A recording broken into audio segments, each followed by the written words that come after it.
नमस्कार, खबरें जारी न्यूज स्टेज पर मैं हूं आपके साथ मकसूद खान। आपके मुद्दे में बात छत्तीसगढ़ की। छत्तीसगढ़ विधानसभा में प्रदेश की कानून व्यवस्था और पुलिस कस्टडी में मौत को लेकर विपक्ष ने सरकार को घेरने की कोशिश की है।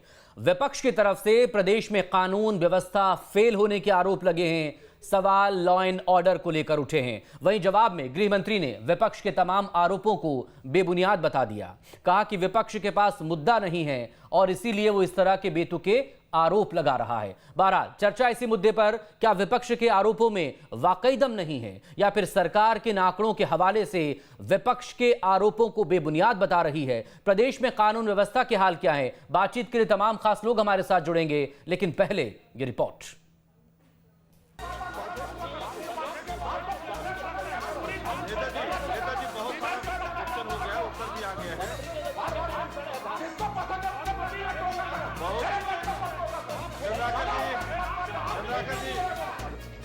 छत्तीसगढ़ विधानसभा में एक बार फिर हंगामा, एक बार फिर सियासी विवाद। इस बार मसला था प्रदेश की कानून व्यवस्था का। विपक्ष की तरफ से विधानसभा में कानून व्यवस्था को लेकर सवाल उठाए गए और स्थगन प्रस्ताव पेश कर तत्काल चर्चा कराने की मांग की गई। नेता प्रतिपक्ष धर्मलाल कौशिक ने खास तौर पर पुलिस प्रताड़ना की वजह से बढ़ रहे मौत के मामलों पर सरकार से जवाब मांगा।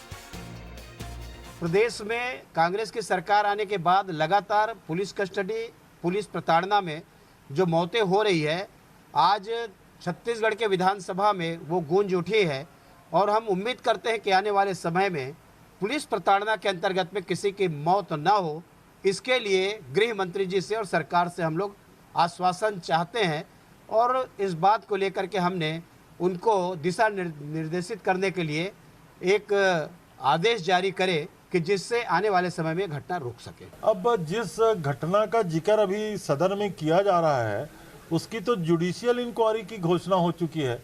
अब न्यायिक जांच से बड़ा कोई जांच हो नहीं सकता, लेकिन हम लोग भी मानते हैं कि कस्टोडियन डेथ कम के रेट कम होने चाहिए। बहरहाल इसमें कोई दो राय नहीं है कि कभी शांति का टापू कहा जाने वाला छत्तीसगढ़ पिछले कुछ सालों में अपराध के मामलों में तेजी से बढ़ा है। आंकड़ों पर गौर करें तो 2019 में 913 मर्डर के केस थे, वहीं रेप 1038, किडनैपिंग के 2638, महिलाओं से अपराध 7689 और 3378 केस रंगदारी के थे। 2018 में छत्तीसगढ़ में 917 मर्डर के केस, 2101 केस रेप के, किडनैपिंग ने 2443 का आंकड़ा पार किया। वहीं महिला अपराध के मामले में 8587 केस रिकॉर्ड किए गए और 3083 केस रंगदारी के थे। 2017 में 919 केस मर्डर के थे, 1926 केस रेप के, किडनैपिंग के 2109, महिलाओं से अपराध 7996 और 3146 केस रंगदारी के। पिछले 3 सालों में ही प्रदेश में घटे कुल अपराधों की बात करें तो 2019 में कुल 61,256 मामले दर्ज किए गए, 2018 में 60,178 मामले और 2017 में 58,481 मामले दर्ज हुए थे। आंकड़ों से साफ है कि प्रदेश में हालात हर गुजरते साल के साथ बिगड़ते चले गए। प्रदेश में बिगड़े हालात का अंदाजा राजधानी रायपुर के बीते 5 साल के आंकड़ों से भी लगाया जा सकता है। राजधानी रायपुर में 2015 में 10,153 मामले नोट किए गए, 2016 में 10,254 मामले, 2018 में बढ़कर 11,624 मामले तक पहुंचे, 2019 में और बढ़े और 14,550 मामले हो गए और 2020 में अभी तक 10,164 मामले रिकॉर्ड किए गए। किसी को भी उठा लो, किसी को भी अपहरण कर लो, किसी के साथ बलात्कार कर लो, किसी छेड़छाड़ कर लो, रसूखदार लोग, गोली चल रही, सब जानते हैं, कुछ नहीं हो रहा है। इसीलिए तो मैंने कहा भूपेश बघेल की सरकार की दृष्टि से जो वेलफेयर स्टेट का पहला है कि जान माल की सुरक्षा होनी चाहिए, उस जान माल की सुरक्षा में यह सरकार पूरी तरह असफल रही है। कहीं पर कानून की बदहाल स्थिति नहीं है। मैं पूरे आंकड़े सहित बात रखा हूं और दिया हूं और बोला भी हूं और मैं कहूंगा भी कि सारे आंकड़े का भी सदन में जरूरत पड़ा तो उसको रखूंगा। बहरहाल छत्तीसगढ़ में बढ़ते अपराध के आंकड़े चिंताजनक तो हैं, लेकिन इस पर हंगामा या सियासत कहां तक ठीक है? वहीं एक सवाल सरकार से भी कि इस पर लगाम लगाने के लिए क्या कुछ कदम उठाए जा रहे हैं। छत्तीसगढ़ विधानसभा में पोलावरम बांध, कानून व्यवस्था और अनुपूरक बजट पर जमकर हंगामा हुआ।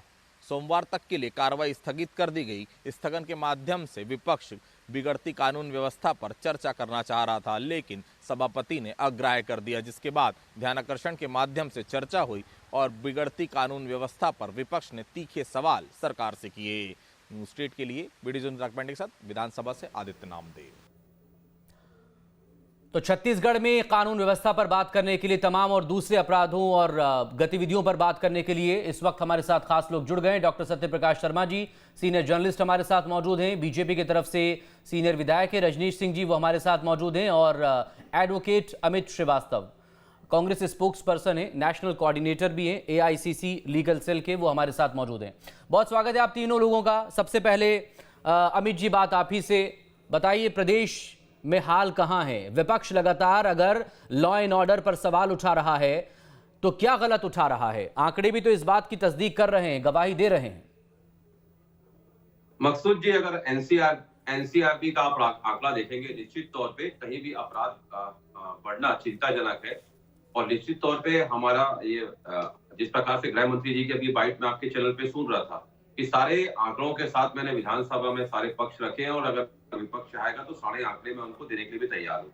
दूसरी बात, मैंने जैसा कि अगर हम पिछले 3 दिनों से देखेंगे तो बीजेपी के लोग सिर्फ हंगामा कर रहे हैं और समाधान कम, सियासत ज्यादा कर रहे हैं। हम देख रहे हैं, आपने ठीक कहा कि अगर घटनाएं होती हैं तो वो चिंताजनक तो है, मैं बिल्कुल एक्सेप्ट कर रहा हूँ आपके चैनल में। लेकिन अगर आप देखेंगे कि पहली बार ऐसा हुआ कि इतने, जब हम आप ही के चैनल में डिबेट कर रहे थे और इन्होंने कहा था जब प्रिंस क्लब का मामला आया था कि बहुत रसूखदार लोग हैं और इस पे कांग्रेस कार्रवाई करने से बचेगी और पुलिस हाथ नहीं डालेगी। हमने हाथ भी डाला, कार्रवाई भी की, रसूखदारों को अंदर भी किया और सारे लोगों की आज बेल निरस्त होकर उसमें बहुत से लोग। अमित जी, दूसरा, मुख्यमंत्री के जिले में, गृह मंत्री के गृह जिले में, उस जिले या उस संभाग में लगातार आपराधिक वारदातों के मामले सामने आ रहे हैं। हाल ही में 4 लोगों का कत्ल कर दिया गया, उस मामले में भी जांच कहां तक पहुंची है? तो मतलब अगर मुख्यमंत्री और गृह मंत्री के इलाके में लोग अगर सुरक्षित नहीं हैं तो बाकी प्रदेश को लेकर हम क्या सवाल करें, क्या उम्मीद करें हम सरकार से? क्या ये लॉ एंड ऑर्डर का फेलियर नहीं है? क्या जो वारदातें हो रही हैं या फिर जो अपराधी सक्रिय हैं प्रदेश में, उनमें कोई खौफ नहीं है कि प्रदेश में सरकार नाम की कोई चीज भी बैठी है? जी मकसूद जी, देखिए मैं आपको एक चीज क्लियर कर दूं कि ये वही छत्तीसगढ़ की पुलिस है जिन्होंने बेमेतरा में डकैती होती है और जिला छोड़ने से पहले उनको गिरफ्तार कर लिया जाता है। एक हमारे व्यापारी को यहाँ से लेके जाया जाता है अपहृत करके और किडनैप करके और उसको सकुशल बिहार से ले आया जाता है। निश्चित तौर पे आप ठीक कह रहे हैं कि हमारा काम होता है कि अपराध घटित ही ना हो, अपराध के पहले ही लोगों को ये सुरक्षा हमारा मुहैया कराना हमारा दायित्व है। और मैं आपको बता दूं, मुख्यमंत्री जी हो, चाहे गृह मंत्री जी हो, चाहे DGP साहब हो, और समय समय पे जिस प्रकार से पुलिस को ये कहा गया है कि अपराधियों के में आपका भय दिखना चाहिए, खौफ दिखना चाहिए और सड़कों पे आप हाँ, तो वो क्यों नहीं दिख रहा है? नहीं दिख रहा है। देखिए मैं आपको वही कह रहा हूँ, कहाँ दिख रहा है? आप बताइए मुझे, ठीक है, आंकड़ों पर 2019 की डिटेल, चूंकि दिसंबर 2018 में आपकी पार्टी ने सत्ता संभाली थी प्रदेश की, समझ में आता है, इसलिए 2019 के आंकड़ों पर ही आपसे बात कर लेता हूं। 913 मर्डर की वारदातें 2019 में हुई, रेप के 1000 से ज्यादा मामले रिकॉर्ड किए गए, किडनैपिंग के 2600 से ज्यादा मामले हुए हैं, महिलाओं के साथ अपराध 7500 से ज्यादा वारदातें हुई हैं, रंगदारी के 3500 के आसपास आंकड़े सामने आए हैं। बताइए ना, जो बीजेपी सरकार में हो रहा था वही तो आपकी सरकार में भी हो रहा है, फिर सत्ता क्यों बदली लोगों ने? आप तो कह रहे हैं कि लोग परेशान हो गए थे इसलिए उन्होंने ये प्रचंड बहुमत दिया है आपको। आपने लोगों को क्या दिया बदले में? जी देखिए, मैं आपको बता रहा हूं, बिल्कुल आप ठीक कह रहे हैं कि जनता ने हमें प्रचंड बहुमत दिया, जिम्मेदारी और जवाबदारी से हम इस सरकार को चला रहे हैं। और आपको मैं बता दूं कि अपराधियों को ये, हमारी पुलिस को ये कहा गया है कि अपराधियों में आपका भय दिखना चाहिए ताकि पुलिस की बूटों की चमक और धमक और खाकी का चमक दिखना चाहिए। और आप देखिए कि जिस प्रकार से पुलिस को फ्री हैंड होकर काम करने दिया जा रहा है, शायद यही वजह है कि आज इतने बड़े ड्रग रैकेट को हमने यहाँ पर छत्तीसगढ़ में हमने कार्रवाई की। पुलिस को फ्री हैंड है, अपराधियों को फ्री हैंड है? अमित जी देखिए, मैं देखिए कार्रवाई जो हो रही है मैं आपको वही बता रहा हूँ मकसूद जी। और दूसरी चीज मैं आपको बता दूं कि एक और चिंता का विषय, मैं एनसीआरबी का आंकड़ा भी देख रहा था जिस प्रकार से अगर देश में हम देखेंगे 4 गुना अपराध बढ़े हैं।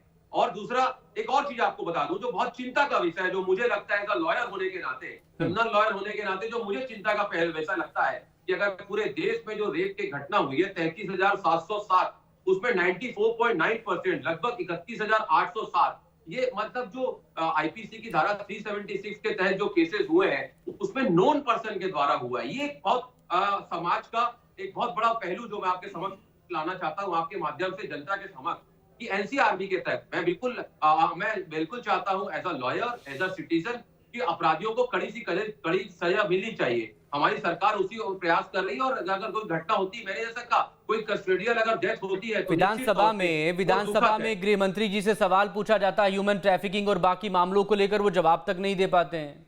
आप फिर बताइए विपक्ष सवाल करेगा या नहीं करेगा? देखिए मैं बता देता हूँ आपको, मानव तस्करी मामले में आपको मैं बता दूं कि जो घटनाएं हुई है, राजनांदगांव हम लोग गए थे, हम लोग ने वहां पर प्रेस कॉन्फ्रेंस भी करी थी। सारे तथ्यों को जब हमने वहां पर खंगाला तो एक बीजेपी नेताओं का नाम आ रहा है, एक एसआईटी उस पर बना दी गई है और 7 लोगों की अरे वो किसी भी पार्टी का नेता हो, सरकार की जिम्मेदारी है, एडमिनिस्ट्रेशन की जिम्मेदारी है, पुलिस की जिम्मेदारी है।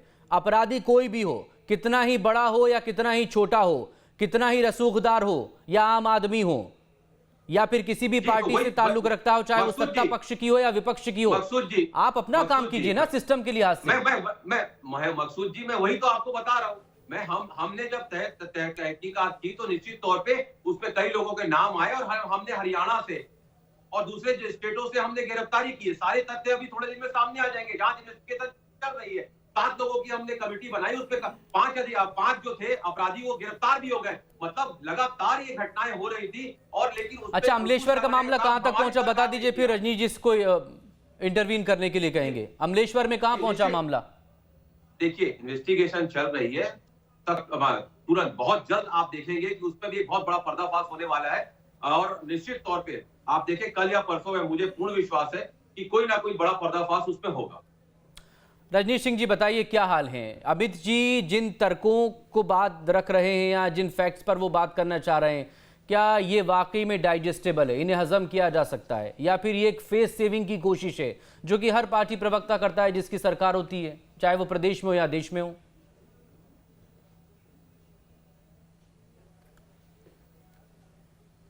देखिए मकसूद जी, अभी इतने गंभीर विषय पे चर्चा हो रही है और हमारे कांग्रेस के प्रवक्ता थोड़ा सा तो स्वीकार किए हैं, लेकिन बाकी चीज़ों में फिर वही बात आ जाती है कि वहाँ भाजपा का था तो 15 साल से सरकार में है। इनको ये अब याद रखना चाहिए और नहीं याद है तो ये छोड़ें फिर कि इनको 2 साल से ऊपर हो गया है छत्तीसगढ़ में राज करते हुए, और छत्तीसगढ़ में जो बड़े बड़े वादे करके आए थे, अभी ये बोल रहे थे कि 3 दिन से विपक्ष के पास मुद्दा नहीं है। माननीय अमित जी, मुद्दे क्या क्या थे और 3 दिन में आपके नेताओं की क्या हालत विधानसभा में हुई है, आप किसी से पूछिएगा तो पता लग जाएगा। धान को सड़ा दिए 1300 करोड़ का गरीब लोगों का। आज जो मकसूद जी, आज जो बजट आया है 2300 करोड़ का है और लगभग 1300 करोड़ का धान यहाँ 1 साल में सरकार सड़ा दी और बोलते हैं विपक्ष के पास मुद्दे नहीं। 9000 करोड़ का भारत का ही एक बहुत अत्यंत ही जो महत्वाकांक्षी योजना है जल जीवन मिशन, उसका काम शुरू हुआ, बंद हो गया। पहली बार 20 साल में छत्तीसगढ़ बनने के बाद 20 साल में कोई ईओआई जारी होने के बाद कोई टेंडर को निरस्त करने के लिए कैबिनेट को करना पड़ा। और आज जो विषय था लॉ एंड ऑर्डर का, क्या हाल है। लोग जा रहे हैं किसान के पास, गरीब के पास, या अपना जमीन बेचो। जमीन नहीं बेच रहे हैं तो हत्या हो जा रही है। हमने देखा है माननीय मुख्यमंत्री जी, माननीय गृह मंत्री के क्षेत्र में 4 लोगों का हत्या हो जा रही है और लगातार 5 हत्याएं, 4 हत्याएं, बालिकाओं के साथ अनाचार के मामले की तो बाढ़ आ गई है और मंत्री बोल देते हैं कि ये छोटी घटना है। तो मुख्य कारण जो है, जो शुरू से है, शुरू में जो लॉ एंड ऑर्डर से जो जुड़े हुए लोग हैं, जो जवाबदार लोग हैं, उनका मनोबल कमजोर किया गया इस सरकार में, उनको काम करने नहीं दिया गया और वो धीरे धीरे एक कार्य पद्धति विकसित हो गई कि वो अपना काम नहीं कर पा रहे हैं। जहां इनके लोग आते हैं वहां प्रेशर बिल्डअप किया जाता है और ये धीरे धीरे 2 साल में ऐसे लोग बहुत खौफ बिना खौफ के जो चाह रहे हैं कर ले रहे हैं, चाहे वो सरगुजा हो, चाहे जसपुर हो, चाहे बस्तर हो, चाहे दिन दहाड़े रायपुर में चाकू घोंप दिए जाए, वीडियो अपलोड कर दिए जाए, गोली चला दिए जाए। ये आपकी भी जिम्मेदारी है कि अगर सिस्टम कहीं कुछ गलत कर रहा है या फिर सिस्टम से कुछ संभल नहीं रहा है, बिल्कुल तो आप उन्हें रास्ता दिखाएं, आप उन्हें टोकें, आप उन्हें आईना दिखाएं। बिल्कुल बिल्कुल बिल्कुल मकसूद जी, ये काम बहुत अच्छे से विपक्ष के नाते भारतीय जनता पार्टी के हमारे वरिष्ठ नेता हम सब लोग कर रहे हैं, चाहे विधानसभा हो, चाहे विधानसभा के बाहर हो, चाहे सड़क में हो। ये बात हम निश्चित रूप से कर रहे हैं कि छत्तीसगढ़ में पिछले 2 सालों में जिस प्रकार के नए नए ढंग के जो अपराध इजाद हुए हैं, चाहे नाइजीरियन कनेक्शन हो, चाहे ड्रग पेडलर नए नए आ गए हों, चाहे हत्याएं की नए नए जो किस्म के जो हत्याएं हो रही है, इस प्रकार की अपराध छत्तीसगढ़ में पिछले 2 साल के पहले नहीं देखा गया था। ठीक है कि हत्याएं हो रही थी, मारपीट और अन्य घटनाएं हो रही थी, लेकिन जो अपराध का जो एक ऐसा अपराध तो हो ही रहे थे, बड़े-बड़े शहरों में हमने देखा, अपराध तो हो ही रहे थे। 2017-2018 के आंकड़े भी बता दूं ना, 2017-2018 में भी 900 से ज्यादा मर्डर हुए। 2000 के आसपास दोनों सालों में रेप की वारदातें रिकॉर्ड हुई हैं। 2000 से ज्यादा किडनैपिंग के मामले हुए थे। महिलाओं से अपराध भी 2018 में तो 8,500 से ज्यादा रिकॉर्ड किए गए और 8,000 के आसपास 2017 में रिकॉर्ड किए गए।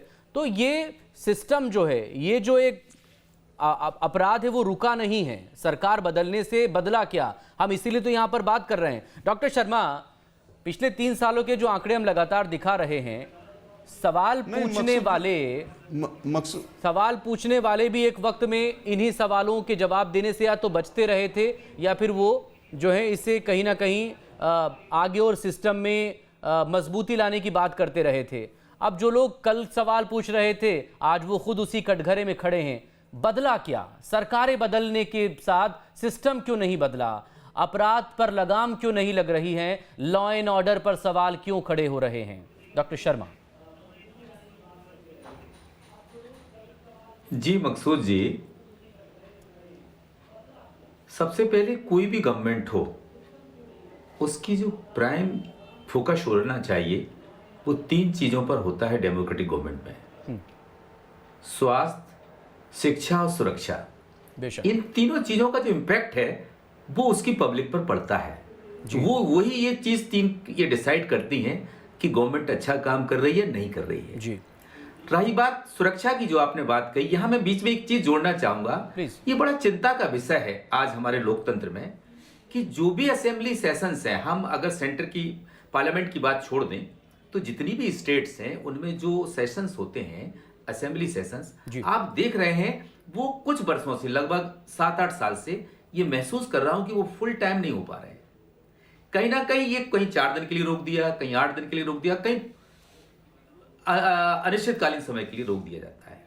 तो ये कहीं पहली बात तो ऐसे इश्यूज पर असेंबली में डिस्कशन बहुत जरूरी है जी, क्योंकि असेंबली में डिस्कशन से ही आगे का रास्ता मिलता है।